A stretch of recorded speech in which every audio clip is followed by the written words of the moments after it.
Up until I got to like middle school, they were there, they were parents. My mom was probably more involved in like, taking us to school and the doctors and all that, and dad worked. It was a normal childhood. We seen our grandparents, we seen our cousins. We were just normal kids. We had a good relationship. She was daddy's girl. I went to all of her functions. She was into dance and stuff like that. And then probably when she got into her teenage years is when everything just went south. I remember I went to Gatlinburg one time and she found my pill crusher in my purse and she asked me about it. She knew, like she wasn't dumb. Like she was probably 8, 9, 10, somewhere around that age.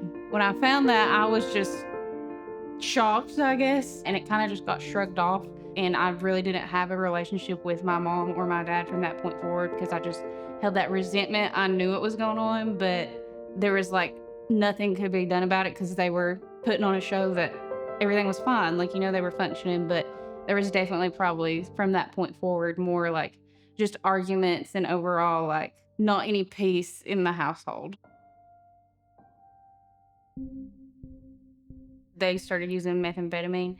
And like within months, it felt like everything just started to fall apart. I kind of just floated through their addiction. I didn't really put much thought into it until that happened. And mom started getting arrested, DUIs, this and that. I was getting calls from like officers that used to coach me in sports, like, hey, like, we just picked up your mom. We're taking her to Duffield Regional. Like, I just wanted to let you know. And I actually had to go pick her up. For the longest time, I felt like in their addiction, I just couldn't care anymore. Like, I couldn't have emotions towards it because at that point, like, it just upset me so bad what they were putting me through, and I was having to take care of my brother more than anything, and I just didn't care what happened to them at that point in time. I mean, I bailed her out for the sole purpose of I didn't want to deal with her the next day, in all honesty, or have her calling me from the jail. I kind of just held all the resentment towards my mom and forgave my dad, I guess, or just didn't really care if my dad did it because it didn't matter. Mom was the one that was supposed to take care of us and be there and do all the things. So it just infuriated me, really. They really weren't there for any significant life events for me at that point. I don't even know if my dad was at my junior prom either, but my mom wasn't at my junior prom. She wasn't at my senior prom. She wasn't at my graduation. She was just missing from my life and all the great things I was doing. We don't have a lot of pictures, of us at events like that because we weren't there. It just didn't matter how many things we accomplished or how great of kids we were, me or my brothers, anything. It didn't matter that they had a whole nother child to raise. All they cared about was just, getting their next hire, doing what Nikki and Todd wanted to do. That's all that mattered to them. It was like we were just essentially roommates in their house. She actually said this to me one time. She said, "You've always chosen drugs over me." Those exact words. Like, I'll never forget those words. I still held a lot of resentment towards her for not being there for me, but it also didn't matter because at that point I had realized I didn't need her. But it still sucked because I wanted her. I always was choosing something besides her. And now all I want is I long for that relationship with her, I want to be like, I see all these people that have all these great mother and daughter relationships, and that's all I want. And it's my fault, that any of that even happened. They were at work one day and I was at home alone. It was in the middle of COVID too, so I had nowhere else to go, nothing better to do. And when I was in middle school and I brought this to my grandparents' attention, I almost felt like nobody believed me. And I tried to help then. So now when I realized like they're using harder substances than what I originally thought, I tried to find out as much information as I could regarding like, what they're doing to a T. So I went up there in their room and I just started going through any and everything. I found a box of needles, a pipe with some kind of substance in it. I found a scale. I found like a big, huge cube of crystal meth, and I took pictures of all of it. Later that day, when I had went through, like, one of their old phones or found the login to their Facebook and, like, was, like, screenshotting pictures of them, setting up meeting times to buy drugs or selling them whatever, that I sent them to my grandparents, and I sent it to them and was like, "Okay, now can you please believe me? Like, can you please get me and my younger brother out of this situation? It's not a stable household." I think it was later that day or the next day when my parents got home from work, or the next day, they were infuriated. I was sitting there waiting for her to get home. When she does, I immediately start yelling and screaming. I can only imagine the trauma that I caused. I literally jerked the door off the hinges to my bedroom in a rage. Really a meth-induced psychosis is what I was in. I'd been up for days, and I basically told my baby girl that if she ever came in my bedroom again, I was going to break her neck. And I put my hands around her.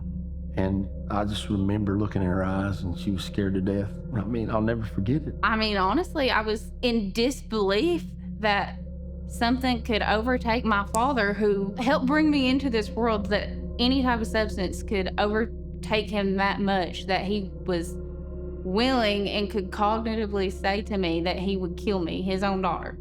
I started packing up trash bags of clothes and I started walking down the road. I didn't care where I went, but I was not staying there. I told my grandparents they could take care of my little brother, but I didn't feel safe in that house, and I wasn't staying there another second. During all that time, like the latter end, 2021, that year, just there was a lot of stuff that happened that year. I just remember that the last time that I was arrested and that I went to jail, when I called everybody, like I called Todd, didn't answer for days. I called my sister, she didn't answer. Called Todd's mom, she didn't answer. Braxton, Haley, they didn't answer. And, I knew that everybody was done with me. Nobody was picking up the phone.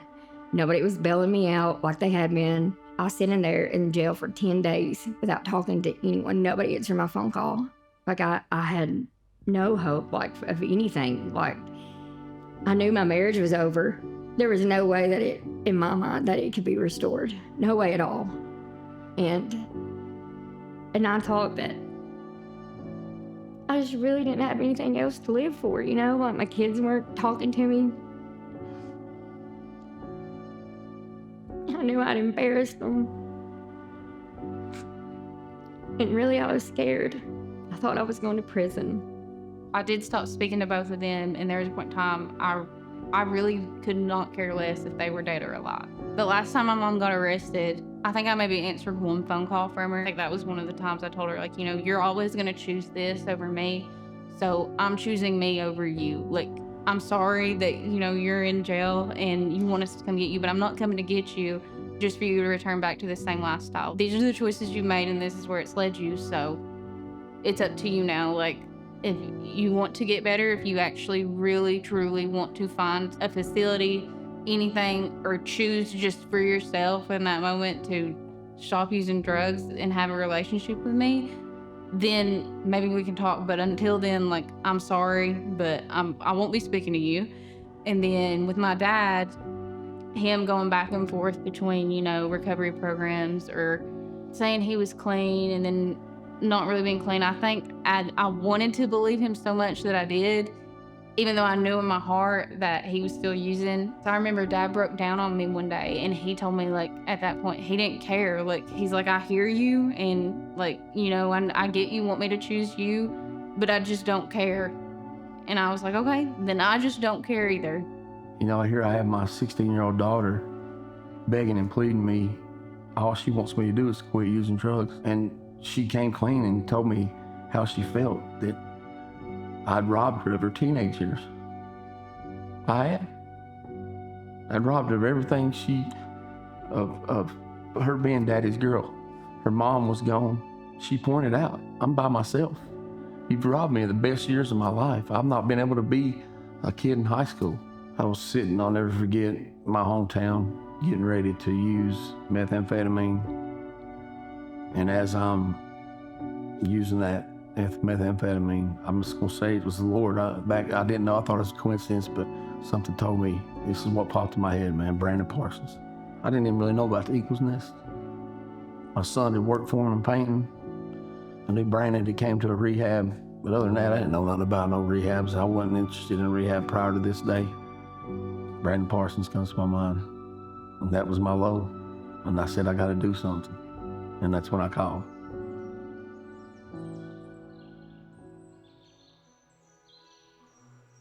Thinking of Eagle's Nest, it just makes me think of restoration, happiness, family. I think it's like almost overwhelming to me that, it can come from one extreme to the next.